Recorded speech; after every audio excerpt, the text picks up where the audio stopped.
Boa noite, amigos. Que bom estarmos juntos mais uma vez para mais uma noite de estudos. E a página para abertura dessa atividade está no livro Coragem, nos domínios da fala. Não somente falar, mas verificar, sobretudo, o que damos com as nossas palavras. Automaticamente transferimos estados de alma para aqueles que nos ouvem, toda vez que damos forma às emoções e pensamentos com recursos verbais. Terás pronunciado formosos vocabulários, selecionando frases a capricho. No entanto, se não a tiveres recamado de bondade e entendimento, é possível que tenha escolhido apenas indiferença ou distância nos companheiros que te compartilham a experiência. Ainda mesmo hajam sido as tuas expressões das mais corretas e das mais nobres, gramaticalmente, considerando se nelas colocaste quaisquer vibrações de pessimismo ou azedume, ironia ou insinceridade, elas terão sido semelhantes a recipientes de ouro que derramassem vinagre ou veneno, ferindo ou amargurando corações ao redor de ti. Isso ocorre porque, instintivamente, a nossa palavra está carregada de nosso próprio espírito, ou melhor, insuflamos os próprios sentimentos em todos aqueles que nos prestem atenção. À vista disso, analisemo-nos em tudo o que dissermos. Conversa é doação de nós mesmos. Opiniões que exteriorizemos são pinceladas para a configuração de nosso retrato moral. Mais que isso, o verbo é criador. Cada frase é semente viva. Plantamos o bem ou o mal, a saúde ou a enfermidade, o otimismo ou o desalento, a vida ou a morte, naqueles que nos escutam, conforme as ideias edificantes ou destrutivas que lhes imponhamos pelos mecanismos da influenciação, ainda mesmo indiferentemente, indiretamente. Balsamizará as feridas dos que se encontrem caídos nas trilhas do mundo. Entretanto, que será de nossos irmãos horizontalizados na angústia, se não lhes instilarmos no coração a fé necessária para que se levantem na condição de filhos de Deus, tão dignos e tão necessitados da bênção de Deus quanto nós? Estudemos a nossa palavra, entendendo-lhe a importância na vida. Diálogo é o agente que nos expõe o mundo íntimo. O verbo é o espelho que nos reflete a personalidade real para julgamento dos outros. Falarás e aparecerás. E essa mensagem é do Espírito Emmanuel, e ele nos traz com muita sabedoria, comentando sobre o poder da nossa fala, da nossa palavra. E como poderemos utilizar de uma forma positiva, derrubando o outro, estimulando o outro, caindo, humilhando, ou incentivando para que ele se levante.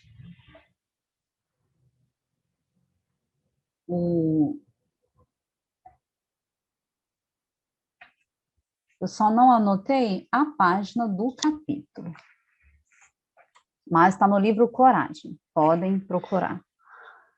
Hoje nós teremos como convidada a nossa irmã, amiga querida, Denise Corrêa. Ela vai falar da educação dos sentimentos e emoções. Então, o tema é educar sentimentos e emoções, e tem muito a ver com a nossa página de hoje. Pedimos, então, que Jesus e os benfeitores de nossa casa te inspire, Denise, para que as palavras da tua pesquisa, das tuas reflexões, do teu estudo, junto a Jesus, possa repercutir em nossos corações, em nossas mentes. Quem sabe, para alguns de nós já seja o momento de utilizar essas ferramentas de uma maneira mais assertiva. Fica conosco, então, mestre, amigo, fiquem conosco todos vocês que nos ouvem, nos assistem semanalmente. Acompanhem nossa página no Facebook, onde a gente coloca diariamente atualizações de nossa casa. Quem puder, colabore com a nossa campanha do alimento, ligada à atividade chamada Ápice na nossa casa, é só pedir informações lá no Facebook. Estejam todos nós, neste momento, ligados a essa casa. Muito obrigada, até a próxima sexta-feira, e é com você, Denise. Olá, amigos, estou muito feliz de estar aqui com vocês, trazendo hoje um tema muito atual, do livro Experiências Transpessoais, de Joana de Ângeles, o tema instabilidade emocional. Eu sou Denise Correia e vou trazer, então, algumas reflexões que eu fiz sobre este tema, que muito tem abalado as pessoas hoje em dia, principalmente na nossa situação de pandemia, de isolamento, muitas pessoas perdendo o equilíbrio e buscando compreender esses mecanismos internos. O que é bom, essa necessidade de transformação, o que é bom para nós também vermos em nós quais são as habilidades que possuímos. Então, aqui eu separei essa escada para pensarmos na marcha das encarnações. A cada degrau que subimos, alçamos mais um pouquinho de evolução e vamos levando com sustentação todo o trabalho de ascensão, todo o trabalho de subida que já tínhamos feito no passado. Assim é o espírito, nas suas tentativas vindas ao corpo físico e retornando à pátria espiritual, no fluxo de ir e vir, no contínuo aprender, no contínuo crescer e no contínuo evoluir. Sabemos que tudo o que trazemos na vida presente, como sendo marcas de doenças, propensões, tendências, pode ter vindo da nossa herança do passado. Então, no livro, Joana de Ângeles nos fala sobre essas experiências anteriores que podem ter deixado vícios mentais e fixações danosas, como ela chama. Então, ela diz que esses vícios, às vezes, muito difíceis de ser combatidos, as nossas fixações em algumas ideias que não se dissipam, procedem das existências anteriores e se integram de tal forma ao eu profundo que se manifestam como síndromes variadas de desajustes emocionais. Muitas vezes, as 30, 40 encarnações que nós tivemos no passado, elas, no combate a alguma de nossas dores, elas se repetem na nossa existência atual. Mas lembrando que hoje nós somos a nossa melhor versão. Todas as outras encarnações foram constituindo os degraus de suporte para o que somos hoje. Então, hoje, a nossa melhor versão é aquela que traz essas fixações no nosso campo mental e que nos faz enxergá-las para poder melhor conviver com elas e descobrir o porquê dessas fixações que nos aparecem. Lembrando que temos como forma desse registro perene de memória o nosso corpo intermediário, que Allan Kardec chama de perispírito.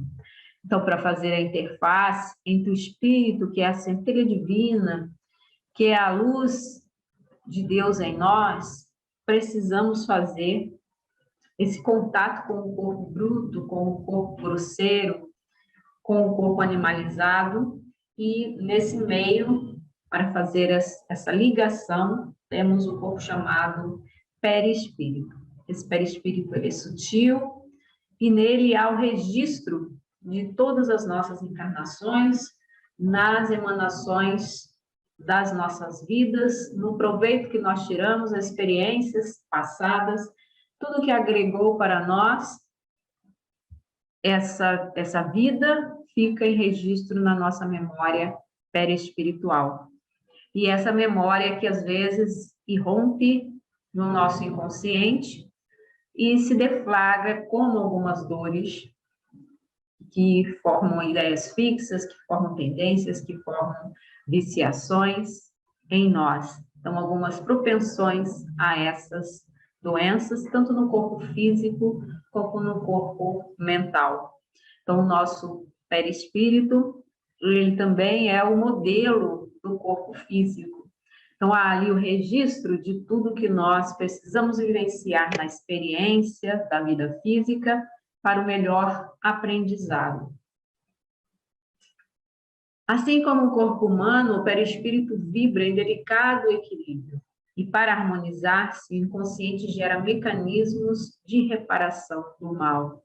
Então, são mecanismos punitivos, assim como nós também, quando estamos em uma situação de doença, quando vamos procurar a orientação do médico e descobrimos que temos um mal qualquer, alguma disfunção, um desequilíbrio no nosso corpo, nós precisamos de um remédio para harmonizar, ou às vezes também de uma dieta para nos harmonizarmos. Então, pensando, por exemplo, na diabetes, que é uma doença que deflagra-se pelo excesso de açúcar no corpo. A glicose sobe. E as pessoas, então, têm a sua vida alimentar limitada, cerceada, no quesito dos açúcares. E isso para o seu equilíbrio. Então, o médico orienta que a pessoa deixe de comer aquele item que estava em desarmonia no seu corpo. E, às vezes, também solicita que faça uso de remédios. Então, muitas vezes, esse desequilíbrio do corpo, essa nossa forma de buscar a orientação médica para voltar ao equilíbrio, é um mecanismo punitivo do próprio corpo, para que nós não continuemos naquele desequilíbrio e que não venha a falir todo o nosso sistema de vida harmonizado. E assim também as outras doenças que registramos podem ter origem nesse desequilíbrio. Mas qual a razão desse desequilíbrio?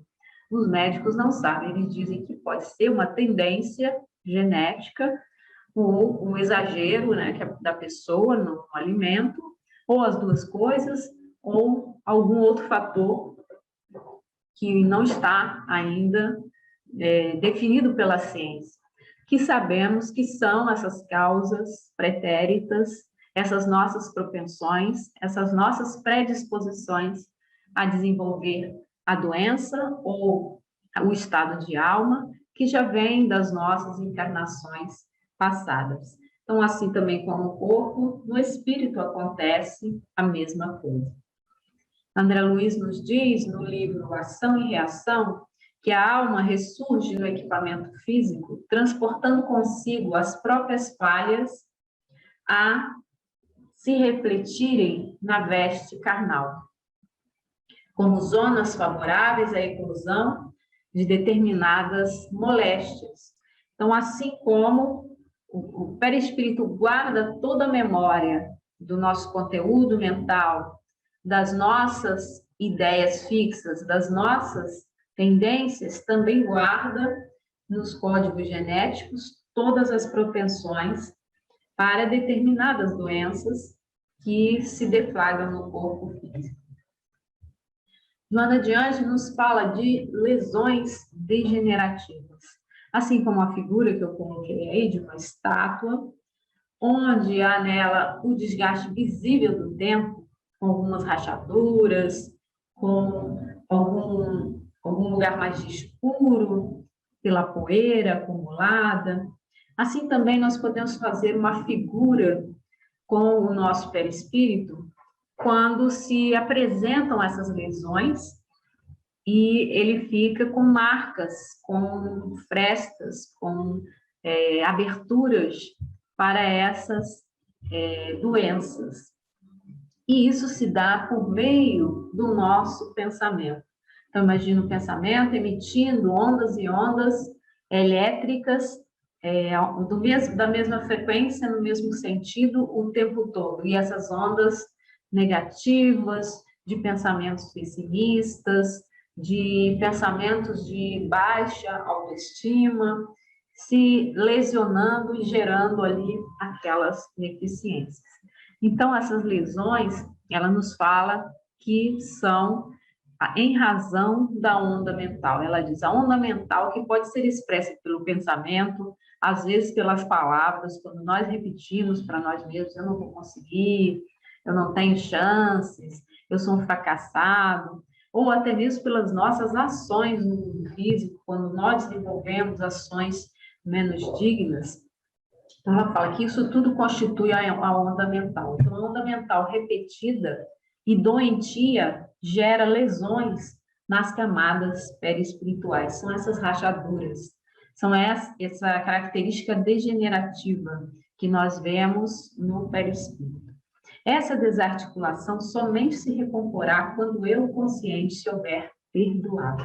Então, aí, é muito importante lembrarmos dos sentimentos positivos, das ações internas que vão nos curar com o perdão. O auto-perdão é muito importante de ser cultivado. Olhar para trás e ver as nossas ações erradas, o que nós praticamos fora do que hoje consideramos como correto, olhar para lá com piedade, né, desenvolvendo essa face do perdão, do auto-perdão e do auto-amor. Não podemos mudar o que nós fizemos no passado, mas podemos mudar o nosso olhar hoje para o passado, de uma forma mais amadurecida, mais consciente, mais integrada conosco mesmos. E voltarmos para nós o amor e desculpar, perdoar o que fizemos, com a proposta de não mais errarmos, essa determinação de não mais errarmos, de seguirmos à frente como pessoas modificadas, como pessoas transformadas, ainda que pela dor. Porque já sabemos que aquele caminho que tomamos não foi um caminho proveitoso, não foi um caminho útil, não foi um caminho bom. Então, muitas vezes, esse auto-perdão é difícil de ser conseguido em razão da culpa. Vamos ver a seguir as faces da culpa que se instauram também no perispírito, como essas lesões, como essas chagas, né? Então, a culpa, quando ela é fixada no ser, ela pode vir das encarnações passadas. Ela pode já trazer essa tendência de erros do pretérito que nós não sabemos nem o que foi, porque na nossa memória do corpo presente, do cérebro físico, não vai caber todas essas informações do passado. Mas nós ficamos com uma impressão sobre isso. E muito nos incomoda essa impressão de culpa do passado, mesmo que não saibamos por quê. Então, algumas vezes, muito cuidado com as crianças, né? Na infância, a pessoa ouvia sempre, ou para as mães, né, não falar sempre para a criança, né? Por sua culpa, não podemos ir. Ou se você mexer aí, você sabia que ia quebrar. Você foi mexer, você sabia que ia quebrar. Então, quando fala isso, a criança fica envergonhada de ter mexido ou de saber que foi ela a causadora daquela ação que era negativa. E aí ela esconde aquela culpa. E isso, na idade adulta, fica guardado no inconsciente. Ela vai jogando aquela vergonha para trás do tapete, para debaixo do tapete, para trás do armário, para dentro do quartinho de bagunça, vai jogando aquilo tudo para lá, e ela não tem lembrança mais de que sentiu, mas o inconsciente guarda toda aquela dor e aquela culpa. Então, o ego se considera culpado e entende que merece ser punido, gerando pensamentos como eu sou um fracasso, tudo que eu faço dá errado. Isso no presente, nós não temos, às vezes, a consciência que está lá na vida passada, da culpa, ou às vezes está lá na infância, de algum momento muito guardado, mas essa impressão vem. Então, o ego se considera culpado, né? Nós aqui conscientes, na vida adulta, consideramos que somos culpados e que merecemos alguma punição.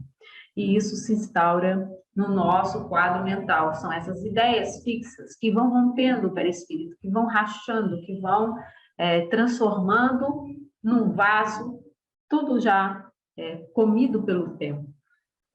Para a terapia de apoio, existem as frases: eu me aceito como sou, eu me perdoo. Então, é a terapia que Joana nos diz sobre o esforço de nos perdoarmos, de nos aceitarmos como somos, porque o passado nós não podemos mudar. Então, não resta aceitar como nós somos. Eu fiz isso, estava muito errado. Hoje eu sei que eu não faria de novo, e eu me perdoo por isso. E nessa aceitação, mas não é uma aceitação de acomodação. Ah, eu sou assim, não vou fazer nada para mudar. Não é uma aceitação de acomodação. É a aceitação de como você é, com essa abertura, com essa vontade, com essa perspectiva de mudança para o futuro. Eu me aceito como eu sou, eu me perdoo com os meus erros do passado, mas eu estou aberto a mudanças porque eu sei como foi difícil errar daquela maneira e o que eu sinto agora, e não é bom. Então, essa experiência me dá uma vontade muito grande de não querer errar mais e de querer crescer e aprender com o erro. Então, a aceitação, eu me aceito como sou, com as minhas limitações, com as minhas tendências, mas eu não vou deixar de fazer o esforço de mudar. Então, é uma posição interna. Aí, coloquei essa figura de um quadro restaurado, ou uma escultura restaurada, não sei bem, a imagem anterior está toda borrada, já perdeu o brilho, perdeu o viço, né? O rosto da imagem está todo cinza, escuro, sem nitidez. Na parte do nariz, ali, se vocês observarem, está até perdeu totalmente a cor, né? Já perdeu, está muito danificado pelo tempo. E na outra, restauração daqueles artistas que vêm usando, né, tintas especiais, elementos que vão retirar o excesso da tinta antiga, com muita delicadeza, muito jeito, vão reconstruindo a expressão do rosto novamente, vão colocando o colorido de novo no quadro, e ele fica como novo, totalmente restaurado. Então, esse movimento da restauração é que acontece em nós, no nosso perispírito, se nós nos propusermos a essa mudança interna. Não, agora eu quero deixar para trás tudo que eu fui, que era errado, que estava me danificando, e quero me melhorar. O brilho volta, a perspectiva da felicidade se integra novamente ao ser. Então, Joana de Ângeles diz: percebendo-se em culpa, fica sujeito ao ato nocivo que está inscrito na memória e se transforma em instabilidade emocional, insegurança comportamental, temor de ser reconhecido e desmascarado. Muitas vezes essa culpa ele guarda tão bem escondida que nem ele quer ver mais, né? Coloca lá naquele quartinho lá dos fundos que ninguém vai abrir. Mas são tantos os sentimentos que ele vai colocando, até que um dia aquilo tudo cai. Ele vai abrir, né, a porta, cai aquele monte de coisa que estava guardada, muito mal colocada, de qualquer maneira, na correria, na pressa, né, e aquilo tudo cai de novo em cima de nós. É quando nós temos aqueles momentos de explosão e ficamos lembrando como é que eu fui fazer aquilo. Eu estava lá na festa, conversando com as pessoas, de repente, né, me veio aquela crise, viu aquela explosão, e saiu aquele ato que eu não queria fazer, ou aquela palavra que eu não queria dizer, ou aquela discussão começou e eu não queria começar, você não sabe nem como aquilo começou. É porque rompe do inconsciente que estava lá guardado. E aí a pessoa começa a ter esses acontecimentos, né, esse descontrole, muitas vezes repetidas, e se caracteriza como instabilidade emocional. Uma hora ele está bem, outra hora não está. Isso gera uma insegurança comportamental. Eu não vou, não sei como é que eu vou agir, como é que vai ser, como é que eu vou reagir. Isso gera dentro da pessoa uma insegurança. E às vezes tem algumas coisas que ele guarda tão guardado lá no quartinho que ele tem temor de ser desmascarado, de que aquilo venha à tona. Então, vai que ele está lá no meio da festa e, de repente, aqueles conteúdos que estão guardados, que ele não queria mostrar para ninguém, que ninguém precisa saber que ele era no passado, aquilo irrompe e se modifica no seu estado interno. Então, isso, quando a culpa está instalada no sujeito como aspecto nocivo. Ali a evidência do problema. Utilizando-se dos fatores hereditários, esses conflitos íntimos são impressos nos códigos genéticos, quando do processo reencarnatório. Cada indivíduo é portador da herança dos próprios atos, que passam a constituir-lhe o patrimônio da evolução permanente. Quando nós nos vemos, né, herdeiros dos nossos códigos genéticos, quando isso aflora no nosso corpo, como doenças, como tendências, como propensões, e são realmente as marcas vindas do perispírito, que são as nossas heranças das vidas passadas e todas as mazelas que precisamos reorganizar e reacertar nessa vida. Então, esses atos do passado constituem um patrimônio que nós precisamos administrar. Todos os erros do passado sabemos, né, pelas leis imemoráveis, que estamos inscritos na causa e no efeito. Então, toda a nossa infração à lei de Deus vai gerar na consciência uma rachadura, uma lesão no perispírito e, consequentemente, no corpo físico. Isso para que nós despertemos, para que nós nos demos conta do que está errado conosco, para que precisemos nos melhorar. Então, ficamos pensando, por que acontece isso conosco? Por que, às vezes, a raiva irrompe? Por que, às vezes, o medo vem? Por que, às vezes, nos sentimos tão mal? Não conseguimos controlar a tristeza. Esses processos, esses mecanismos, assim como as dores do corpo, que necessitam retornar ao equilíbrio, e a pessoa precisa refrear a alimentação, modificar os hábitos de exercício, às vezes usar um remédio para o resto da vida. Assim também, no corpo espiritual, todos esses processos vêm para um momento de crise e rompem no momento de crise para nos alertar como nós precisamos retornar para o equilíbrio emocional. E somente, muitas vezes, quando a pessoa está numa crise, quando ela se sente muito mal, é que ela vai tomar providências para reparar todo aquele mal, que ela vai se enxergar, vai conseguir perceber que ela está no limite. Porque quando vem uma vez, outra vez, aquele pensamento ruim, aquela tristeza que você não sabe de onde, aquela dor que recorrentemente te assalta, você vai deixando de lado. Amanhã isso vai sumir, amanhã estarei bem, amanhã estarei melhor. E não procura resolver. Mas quando vem a crise e se instaura essa dor, você percebe que é preciso fazer alguma coisa para se modificar. Então, os fatores hereditários trazem para nós esses códigos e, no momento, vai romper no nosso corpo ou no nosso campo mental aquela dor que estava guardada para ser resolvida. Olha, o seu problema é esse. Ele está guardado aí em várias encarnações. Está na hora de resolver. É o momento máximo da dor. E o processo de reparação começa a partir desse movimento da crise. Quando você se percebe muito mal, percebe que precisa se modificar.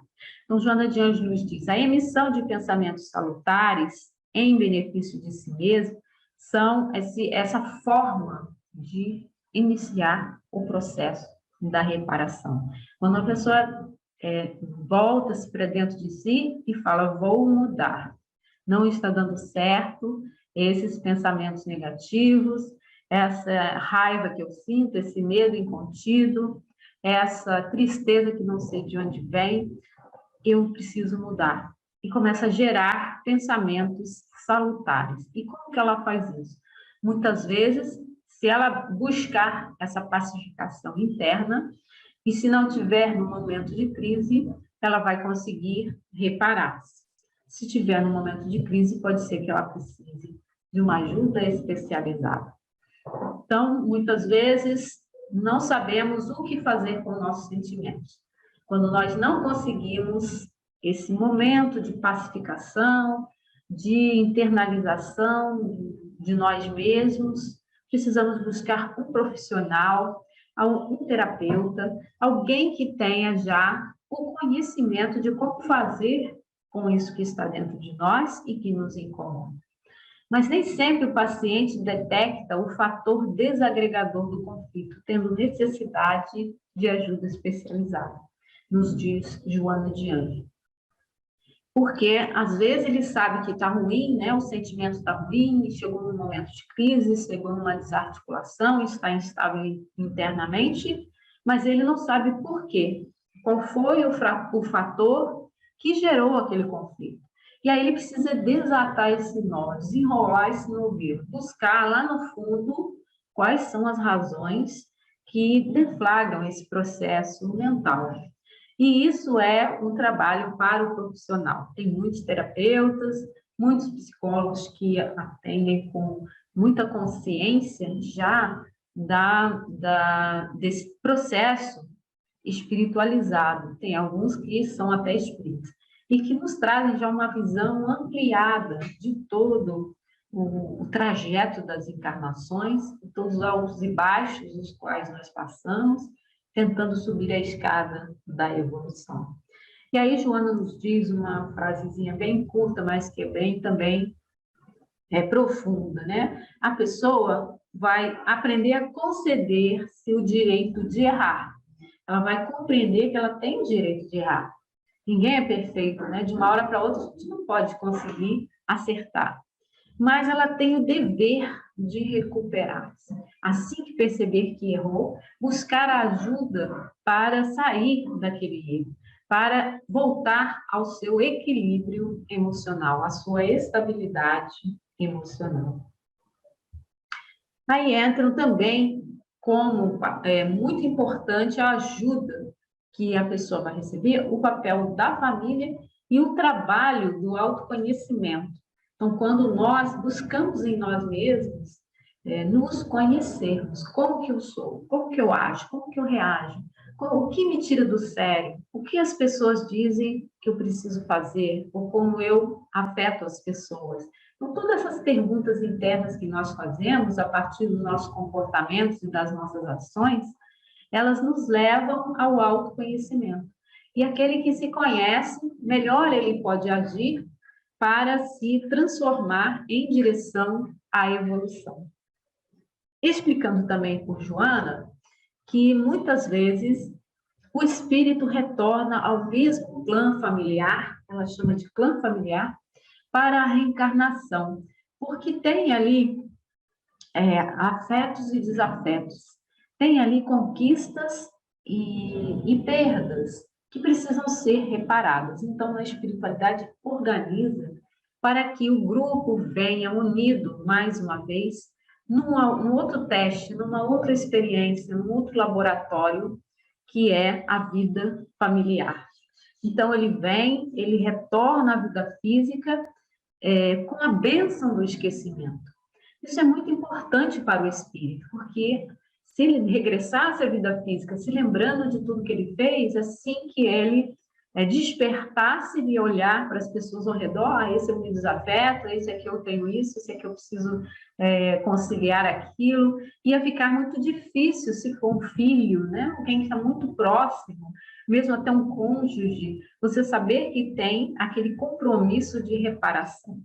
Então, a família é unida, organizada na espiritualidade como os provedores de recurso de amor e de educação. Não importa quem vem ali, não importa quem seja seu filho que nasceu, se é um afeto ou se é um desafeto, ele ali naquela família, ele precisa receber amor e educação na base da sua evolução nessa vida, para ele poder desenvolver-se ali os seus talentos e aprimorar-se.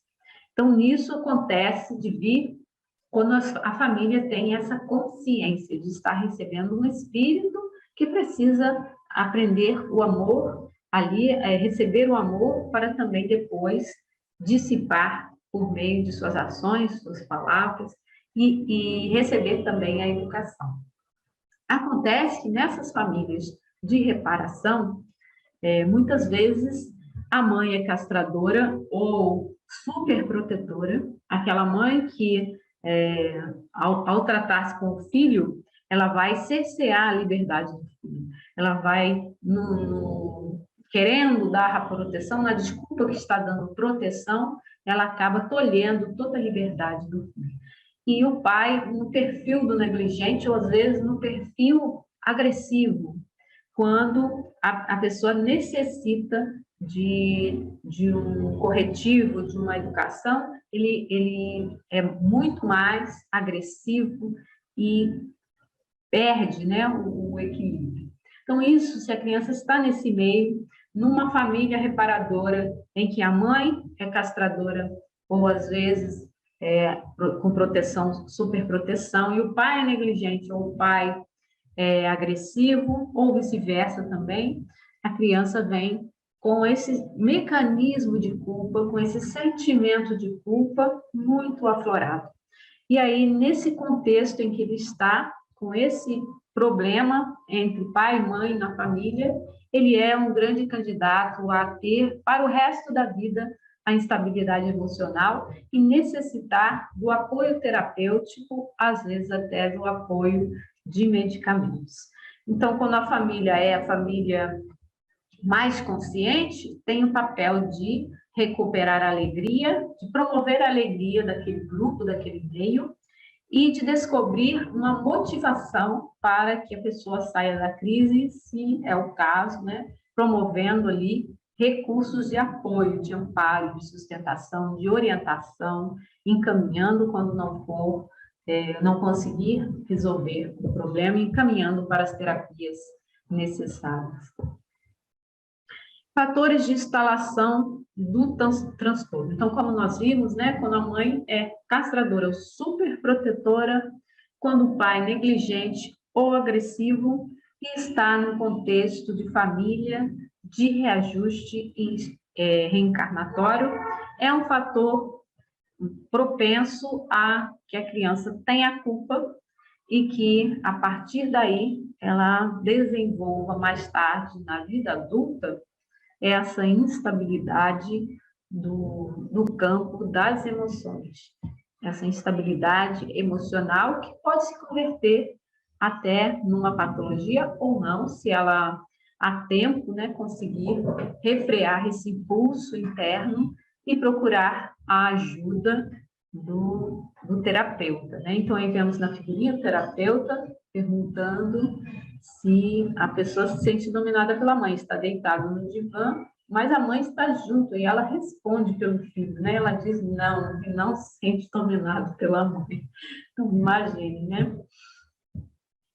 Aí um outro problema também que nós vemos, às vezes, que a pessoa está nesse momento de crise, de instabilidade, está se sentindo mal, ela não tem uma força para ir buscar o tratamento. Tem vergonha, ou às vezes acha que não vai resolver, ou às vezes, né, não consegue nem buscar resolver todos os seus problemas para entrar numa pesquisa de onde possa ter ajuda.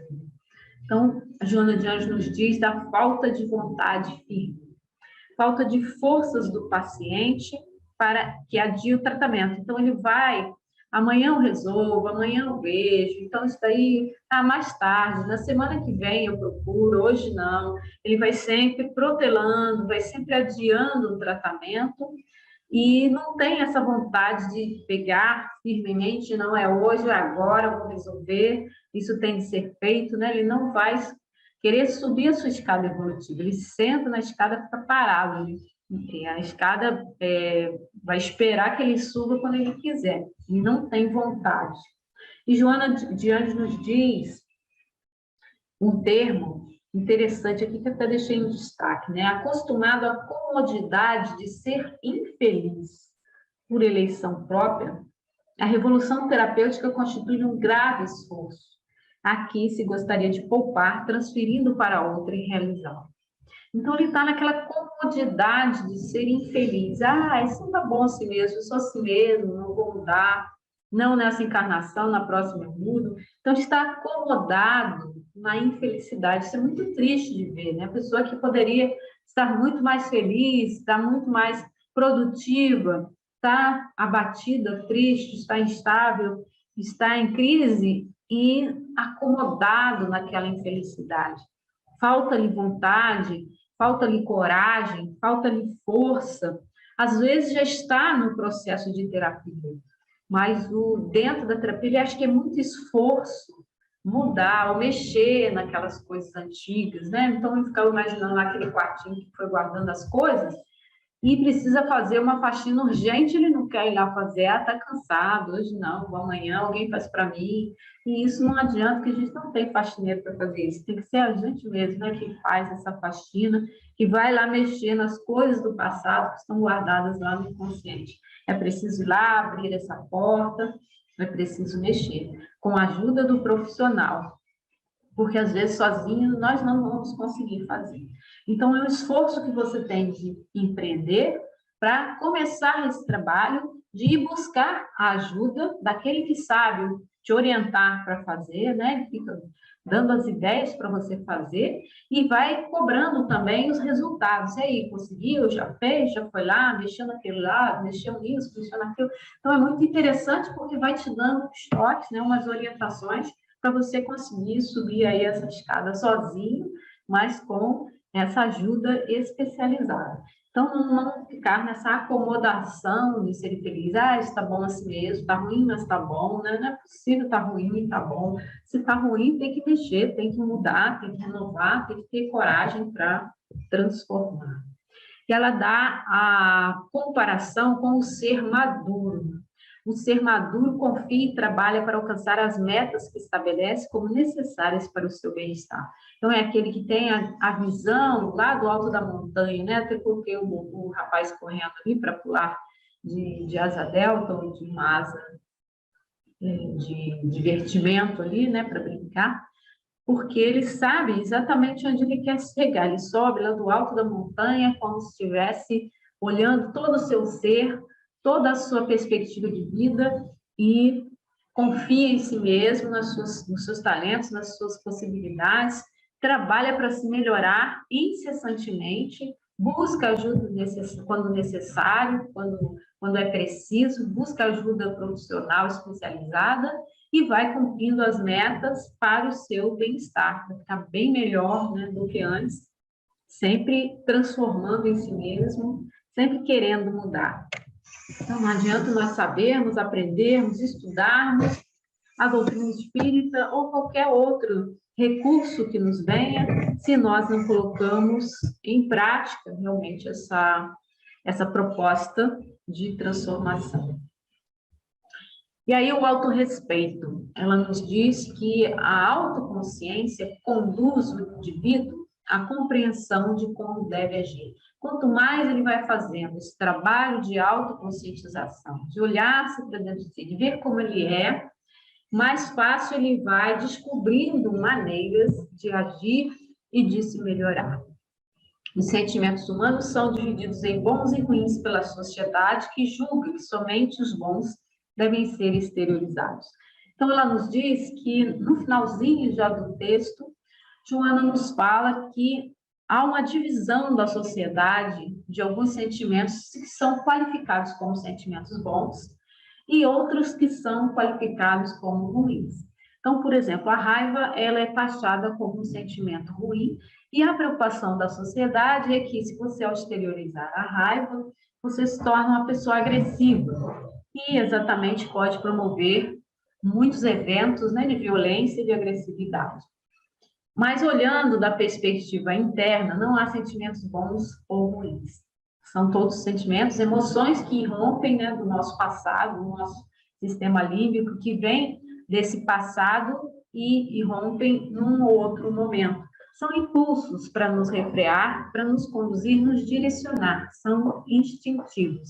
E algumas emoções são para nos preservar. O medo, por exemplo, antigamente, né, ele deflagrava o processo para impedir que o sujeito cometesse algum ato de desequilíbrio. Ele, diante de um perigo, ele paralisava ou então mobilizava todo o corpo para agir rapidamente, para sair correndo, né, diante de uma fera, diante de um perigo, para correr ou então paralisar e esperar aquilo passar.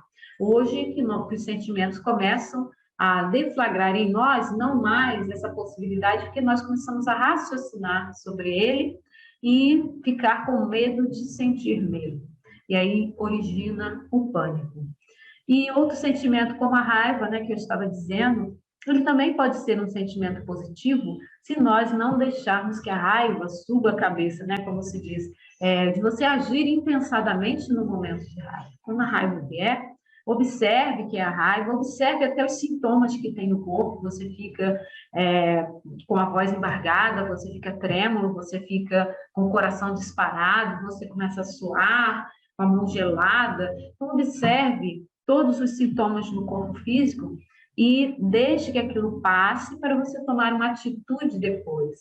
Então, você controla o impulso, a sua atitude, o que você vai fazer com a sua raiva. Mas a raiva, ela é incontrolável, ela vem dessa nossa herança do passado.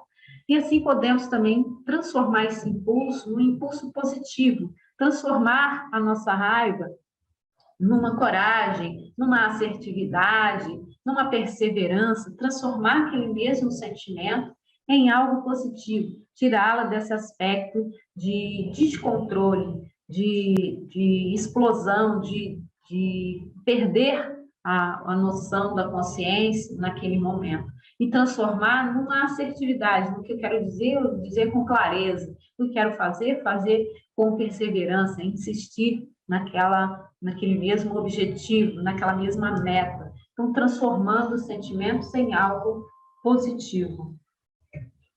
No final, no começo do texto, né, eu deixei aqui para o final, mas no começo do texto, de todo o capítulo do livro, Joana de Ângeles nos dá essa epígrafe, que é de Hipócrates, que fala sobre a marcha das encarnações ainda. Né? A energia curativa natural que existe em cada um de nós é o principal fator da recuperação. Então, imaginar em todas as nossas encarnações essa energia curativa, querendo que estejamos no caminho certo. Então, se a energia curativa que há em nós quer nos aprimorar, por que revela, né, tantas dores, por que revela tanto descontrole, tanta instabilidade? É justamente para nós nos enxergarmos, assim como aquele que refreia, né, o seu ímpeto pelo doce, porque não pode mais, que desenvolveu uma diabetes, assim também no nosso corpo, quando vem o impulso mental daquela ideia fixa ou aquele sentimento descompensado ao extremo que nos gera crise, é para nós nos enxergarmos e tomarmos alguma atitude para voltarmos ao equilíbrio de toda a constituição nossa perispiritual. Então, a marcha das encarnações é essa, você ir ao extremo, às vezes precisar se enxergar num momento de descompensação e descontrole para poder retornar ao caminho do equilíbrio. E antes que isso aconteça, né, principalmente se você já está num processo de instabilidade, buscar ajuda antes que isso aconteça e que você perca o controle. E aqui ficamos, então, para finalizar, com a frase do Mestre Jesus: buscai e acharei, batei e abrir-se-vos-á, pedi e obtereis, que está em Mateus, capítulo 7, versículo 7 também. Então, nessa frase, nós vemos que o Mestre nos recomenda essa ação de ir em direção àquele que tenha uma resposta, né? Buscar, bater, pedir. O movimento é nosso de querer sair da inércia, querer sair do desequilíbrio, da instabilidade. Então, um movimento interno nosso, de buscar, de bater, de nos abrirmos para essa perspectiva de transformação e de harmonização. Muito obrigada pela atenção de vocês. Fiquem com Jesus.